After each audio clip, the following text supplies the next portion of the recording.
made a solemn promise at the election to return economic and fiscal stability to the economy, and that is anchored around the fiscal rules that say that we will pay for day-to-day spending through tax receipts and that we will get debt down as a share of GDP. Subject to that, invest in those things to help grow our economy. And it's been those commitments to economic and fiscal stability that have enabled 5 cuts in interest rates so far. Rachel Reeves and Britain looming financial saga. If you care about where this country is headed, hit that subscribe button now, because what I'm about to tell you affects your mortgage, your job, and your future in ways the government doesn't want you to understand. Britain is living beyond its means, and the bill is coming due. The question isn't whether we'll pay, it's how painful the reckoning will be. National debt have ballooned to £2.9 trillion, nearly matching the entire size of our economy. To put that in perspective, back in 2008, after the financial crisis, debt stood at roughly 35% of GDP. Today, we're approaching 100%. But here's where it gets truly alarming. The Taxpayers Alliance calculates that when you include public sector pensions and PFI obligations, total liabilities exceed £12 trillion. £12 trillion. Let that sink in for a moment. Chancellor Rachel Reeves walked into number 11 claiming the Tories left her a £22 billion black hole. Fair enough, you might think, except she's potentially doubled that to £40 billion. She's set to borrow another £150 billion this year alone. $150 billion. That's not governing, that's gambling with a nation's future, and the stakes couldn't be higher because we're heading toward what economists are calling a fiscal doom loop. Higher debt leads to higher borrowing costs, which widens the deficit, which pushes debt even higher. Once that cycle takes hold, it becomes extraordinarily difficult to break. Now, some economists will tell you not to worry. They'll say Britain can never truly go bankrupt because we issue our own currency. We can simply print more money to meet our obligations. Technically, they're correct. But here's what they don't mention in polite company. Printing money to pay our debts would absolutely destroy our fiscal credibility and turbocharge inflation. Do we really want to become the next Argentina? Because that's the path money printing leads down, and it's a journey no serious nation should contemplate. We've been down this road before. In 1975, Labour Chancellor Denis Healey had to go cap in hand to the IMF, a humiliation that defined a generation of British politics. Could Rachel Reeves be forced to follow in his footsteps? I spoke to 3 economists to find out, and what they told me should worry every taxpayer in this country. Ben Ramanauskas at Policy Exchange didn't mince words. He warned of a full-blown financial crisis unless spending is brought under control immediately.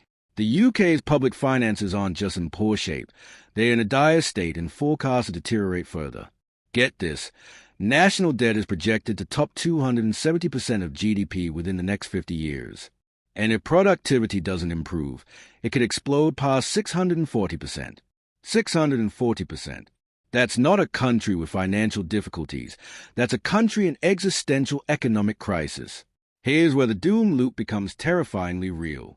Our unsound public finances are already driving up borrowing costs, which increases the national debt even further.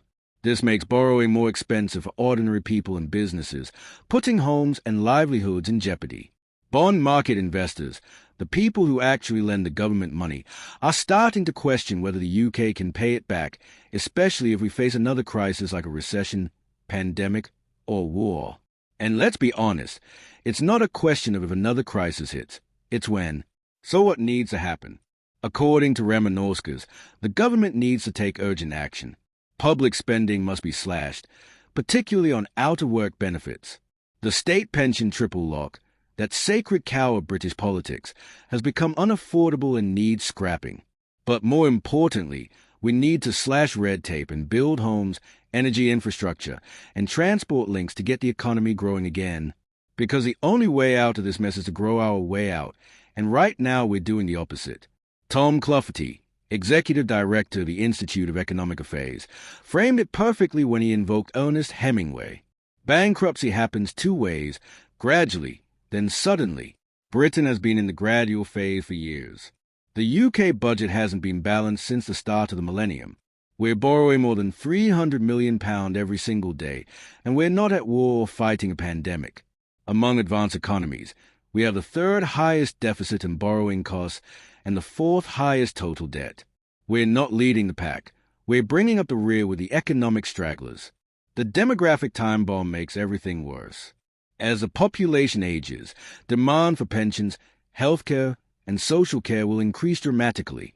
Clufferty points out that we'd need to double income tax over the next 70 years just to pay for it. Double income tax. Imagine that conversation at the kitchen table when you're trying to explain to your children why half their paycheck disappears before they even see it. But Clufferty offers a sliver of hope alongside the doom. He argues that our fiscal situation is ultimately a choice. We don't have to live beyond our means, either now or in the future. Public spending doesn't have to consume 44% of GDP when tax revenue is only 37%, even though that's already a historic high. With public understanding and political will, Britain's fiscal fortunes can be turned around. It requires an ambitious pro-growth agenda to boost the private sector alongside a rigorous plan to curb government spending. It won't be easy, but theoretically, it can be done. Now here's a contrarian view, and it's worth considering because blind panic helps no one. Some analysts argue that Britain isn't actually going bust. Our debt nearing 100% of GDP might look alarming, but compared to other major economies, we're not the worse off. The US sits at 121%, France at 113%, Italy at 135%, and Japan at a staggering 237%. After the Second World War, British national debt soared above 250% of GDP, yet it fell steadily thanks to strong economic growth. The cost of servicing our debt is predicted to stabilize, and recent interest rate spikes should ebb over time. Investors are still queuing up to lend to the UK, with gilt auctions regularly oversubscribed. The IMF's most recent assessment concluded that the UK appropriately supports growth while safeguarding fiscal sustainability. And crucially, Britain borrows in its own floating currency and has a credible, independent central bank. These are not the characteristics of a country heading for an IMF rescue.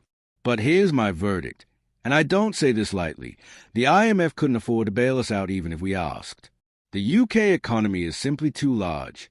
However, an IMF intervention could give our terrified politicians a political cover they need to force through painful spending cuts that they lack the courage to implement on their own. It's a convenient excuse, really, to blame international institutions for decisions that should have been made years ago.